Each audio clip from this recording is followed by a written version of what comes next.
The rain fell relentlessly on the outskirts of Millfield, turning the dirt roads into muddy rivulets. Beneath the skeletal branches of an old oak tree, a dog shivered. His ribs showed through his matted golden fur, and his eyes, once bright with loyalty, now reflected only wariness and hunger. They had named him Max at the shelter, but the family who adopted him had called him Buddy. Now, 3 days after they'd driven away, leaving him tied to this tree with nothing but an empty water bowl, he had no name at all. Just another abandoned dog in a world that had already forgotten him. The first day, he'd barked until his throat was raw, certain they would return. By the second day, he'd managed to chew through the fraying rope. But freedom offered little comfort. He remained at the tree, hope dimming with each passing hour. On this third day, as the afternoon rain soaked through his fur, instinct finally overcame loyalty. With one last glance down the empty road, the dog limped away from his post, seeking shelter. Half a mile down the road stood the Thompson house. Sarah Thompson, a new mother of 28, was hanging laundry in the covered porch while her husband Derek was away at work. Their 8-month-old daughter Emily napped in her playpen nearby. "Just a few more minutes," Sarah murmured to herself, hurrying to finish the chore before Emily woke. The creek behind their house had swollen with the recent rains, and the sound of rushing water provided a constant backdrop to her movements. The dog approached cautiously, drawn by the scent of the previous night's dinner scraps in the trash can. His hunger outweighed his fear as he crept toward the house, staying hidden in the tall grass. Sarah went inside to answer a phone call, leaving the back door ajar. The dog watched from the shadows, waiting. When the coast was clear, he slunk toward the porch, his nose twitching at the promising smells. But then another scent caught his attention, the distinct smell of a human baby. Something in his neglected heart stirred. Before his abandonment, he had been a gentle guardian to the children in his former home. The memory of small hands patting his head, of sleeping beside a child's bed, flashed through his mind. The baby's cries started softly, then grew louder. Through the screen door, the dog could see the small human wiggling in her playpen, her face reddening with effort. Suddenly, a new sound cut through the rain, a deep, threatening crack followed by a rush of water. The creek had broken its banks, and a surge of water was racing toward the house, carrying debris and churning mud. The dog's ears perked up. His body tensed. In that moment, something changed in him. He was no longer the abandoned pet, the forgotten family member. Instinct, older than his training, deeper than his wounds, took over. Sarah was still on the phone in the front room, unaware of the approaching danger.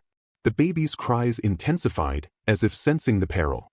Without hesitation, the dog bounded toward the porch, his exhaustion forgotten. Whatever happened next would change the lives of everyone involved, and prove that loyalty, even when broken, could still save a life. The dog burst through the screen door with a force that tore the hinges from the frame. Sarah, still on the phone in the front room, heard the crash and screamed, "What on earth?" "Let me call you back," she said hastily before rushing toward the noise, her heart pounding. What she saw made her freeze in terror. A large, dirty dog stood over her baby's playpen, barking frantically. "Get away from her!" Sarah shouted, grabbing the closest weapon she could find, a broom leaning against the wall. The dog backed away slightly but continued barking, its eyes darting between Sarah and the back door. There was an urgency in its posture that Sarah couldn't understand, until she heard the roar. It started as a distant rumble but quickly crescendoed into a deafening rush. Turning toward the sound, Sarah saw through the open back door what the dog had sensed minutes before, a wall of muddy water tearing across their property, uprooting small trees and carrying fence posts like twigs. "Oh my God," she whispered, her voice lost in the thunderous approach of the flash flood. In that moment she understood. The dog wasn't a threat, it was trying to warn them. The water hit the back of the house with such force that the entire structure shuddered. The floor beneath the playpen began to tilt as mud eroded the foundation beneath it. Emily's cries turned to piercing wails as her playpen started sliding toward the collapsing section of floor. Sarah lunged forward, but the shifting floor threw her off balance. She fell hard, the broom clattering away uselessly. "Emily!" she screamed, watching helplessly as the playpen inched closer to the widening crack in the floor. The dog didn't hesitate. With one powerful leap, he was at the playpen. Grabbing the edge with his teeth, he strained against the weight, trying to pull it away from danger. But the playpen was too heavy, and the floor continued to crack beneath them.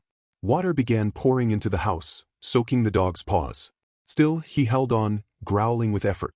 Sarah crawled forward on the unstable floor, every movement threatening to accelerate the collapse.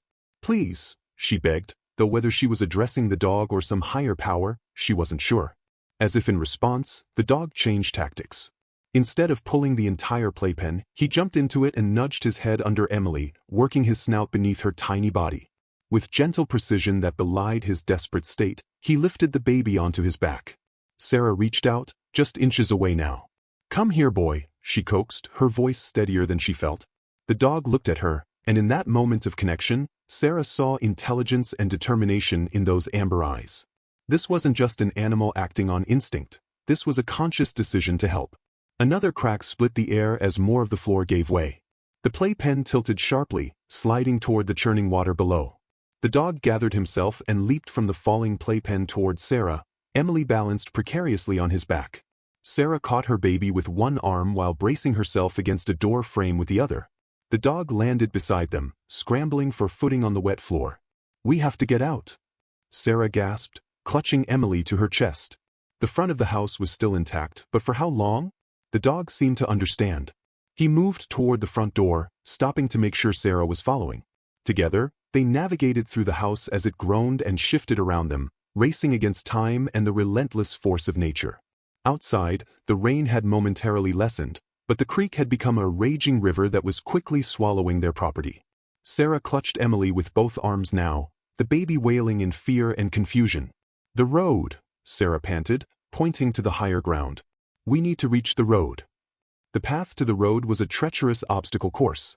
What had once been a gentle slope was now a muddy waterslide, with debris racing down toward the house. Sarah stumbled, trying to keep her footing while protecting Emily.